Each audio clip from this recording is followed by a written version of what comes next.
हकीकत। वर्षा के हाथों से शादी की मेहंदी भी नहीं उतरी थी कि उसकी सास कुसुम जी ने उसे पूरे तरह से काम में झोंक दिया। सुबह से लेकर शाम हो जाती, लेकिन कुसुम जी के काम तो मानो पूरे ही नहीं होते थे। जैसे ही वर्षा आराम करने के लिए अपने रूम में जाती, वैसे ही कुसुम जी कहती, बहू जरा मेरे सिर में तेल की मालिश कर दो या कपड़े प्रेस कर दो। कोई ना कोई बहाना बनाकर पहले से ही तैयार रखती। वर्षा कुछ भी नहीं बोल पाती और झट से काम पर लग जाती। आखिर नई नई बहू जो ठहरी। वर्षा के पति सुमित दूसरे शहर में नौकरी करते थे। शादी के लिए भी कम ही छुट्टियां मिली थी उन्हें, इसलिए वे शादी के 7 दिन बाद ही अपने काम पर लौट गए। तभी एक दिन, अरे बहू कब तक सोई रहोगी, देखो कितना समय हो गया है, आज तुम्हारे ससुर जी ऑफिस के लिए निकल गए और तुमने चाय तक बनाकर नहीं दी। आगे से ध्यान रखना, समझ गई? ठीक 5 बजे उठ जाना, क्योंकि तेरे ससुर जी सुबह 7 बजे तक निकल जाते हैं। बहू तुमको काम के लिए ही तो लेकर आए हैं, इकलौती बहू हो, नहीं बताएंगे तो कैसे सीखोगी बड़े बूढ़ों की कदर करना। कुसुम जी ने ताव दिखाते हुए वर्षा से कहा, मुझसे गलती हो गई माँ जी, आगे से 5 बजे ही उठ जाऊंगी। इतना बोलकर उदास मन से अपने काम पर लग गई। तभी एक दिन वर्षा का बड़ा भाई किसी त्योहार के उपलक्ष्य में अपनी बहन के ससुराल आया। वर्षा ने अच्छे से अपने भाई का सत्कार किया और मन ही मन सोचने लगी कि सासू माँ मेरी तारीफ करेंगी बड़े भैया के सामने, क्योंकि मैं पूरे दिन घर के काम और सास ससुर की सेवा जो करती हूँ। देखना बड़े भैया खुश हो जाएंगे मेरी तारीफ सुनकर।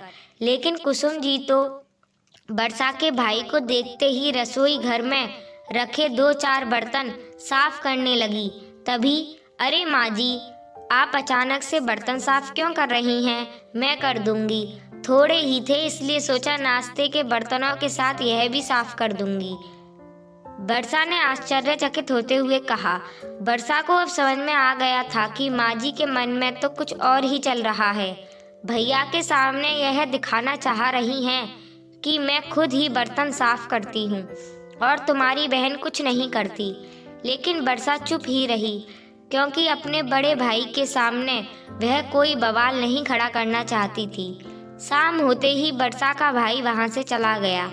वर्षा ने सासू माँ की सारी बात अपने पति सुमित को फोन से बताई। तब सुमित ने कहा, क्यों ज्यादा चिंता कर रही हो वर्षा, माँ ने 2 बर्तन साफ कर दिए तो क्या हुआ? उन्होंने जानबूझकर तुम्हारे भाई को दिखाने के लिए ऐसा नहीं किया होगा, तुम्हें कोई गलतफहमी हो गई है। पति के मुंह से इतना सुनते ही वर्षा ने आगे ना बोलना ही ठीक समझा। कुसुम जी ने फिर से अपना वही रूप जारी रखा, किसी भी काम में जरा भी हाथ ना बटाती और पूरे पुराने कपड़े भी जानबूझकर प्रेस के लिए रख देती, ताकि वर्षा को बिल्कुल भी आराम ना मिले। तभी करीब महीने भर बाद सुमित हफ्ते भर की छुट्टी लेकर अपने घर आया और वर्षा से कहने लगा, अरे वर्षा, क्या पूरे दिन घर के कामों में लगी रहती हो? 2 घड़ी मेरे पास भी तो बैठो, सुमित ने प्यार से कहा। तभी वर्षा के बोलने से पहले ही कुसुम जी ने कहा, लल्ला, अभी घर का सारा काम बाकी है, बैठने के लिए तो सारी उम्र पड़ी है, समझ गए? कुसुम जी ने गुस्से में कहा। वर्षा बेचारी चुपचाप फिर से अपने कामों में लग गई। तभी एक दिन दामाद से मिलने वर्षा के पापा आ गए, क्योंकि शादी के बाद उनके दामाद से कोई बात नहीं हुई थी। पापा को आता देख वर्षा दौड़कर उनके गले लग गई और खूब अच्छे से अपने पापा की खातिरदारी की। लेकिन वर्षा के पापा के आते ही सासू माँ फिर से किचन में जाकर सब्जी काटने लगी और रसोई में रखे चाय के कप धोने लगी। अपनी समधन को यह सब करता देख वर्षा के पापा हैरान हो गए और वर्षा से कहने लगे, बेटा देखो, समधन जी बर्तन साफ कर रही हैं, तुम क्यों नहीं करती बर्तन साफ? ऐसे अच्छा नहीं लगता। तुम तो बोलती थी कि मैं घर का सारा काम करती हूँ, लेकिन मैं तो कुछ और ही देख रहा हूँ बेटा, यह सब ठीक नहीं। क्या करे समधी जी, सब करना पड़ता है। आजकल के बच्चों से कहाँ घर के काम होते हैं। आज की बहुएं तो वैसे ही कामचोर हैं कि कब मौका मिले और कब आराम करें। कुसुम जी ने भोला सा मुंह बनाते हुए कहा। तभी, माँ आज तो आपने हद कर दी। उस दिन वर्षा ठीक ही कह रही थी कि मेरे भाई के आते ही माँ जी रसोई घर में बर्तन धोने लगी, जबकि मैं खुद ही सब काम करती हूँ। मेरे मना करने पर भी नहीं मानी। शायद भैया को दिखाना चाहती थी कि मैं ही सब काम करती हूँ, लेकिन मैंने वर्षा की बात सुनकर अनसुनी कर दी। मगर आपने आज फिर से वही वाक्य दोहराया। पता नहीं माँ, आप वर्षा के घर वालों को क्या दिखाना चाहती हैं। यही ना कि तुम्हारी बेटी घर के काम नहीं करती, जबकि मैं जब से आया हूँ देख रहा हूँ कि आप एक मिनट भी चैन की सांस नहीं लेने देती हो वर्षा को। अपनी बहू के द्वारा किए काम और सेवा का आप ऐसा बदला चुकाएंगी, मैंने तो कभी सोचा भी नहीं था। सुमित के मुंह से इतना सुनते ही वर्षा की आंखों में खुशी के आंसू आ गए। अब उसे कुछ भी कहने की कोई जरूरत नहीं थी।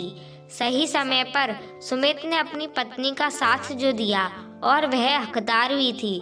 वर्षा के पापा के सामने ही सुमित ने अपनी माँ की हकीकत बयां कर दी, और अब वर्षा के पापा को भी यकीन हो चुका था कि मेरी बेटी में कोई कमी नहीं है। वह तो अपनी जिम्मेदारी अच्छे से निभा रही है।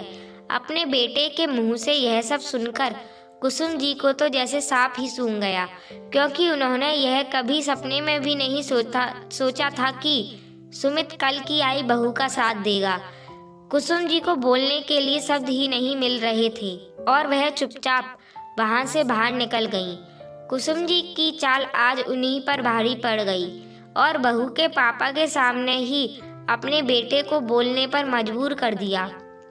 उस दिन के बाद कुसुम जी में काफी सुधार भी आया, और वर्षा के रिश्तेदारों के सामने कभी दोबारा यह सब नाटक नहीं किया। आज एक पति ने सच का साथ दिया, जो कि सही भी था।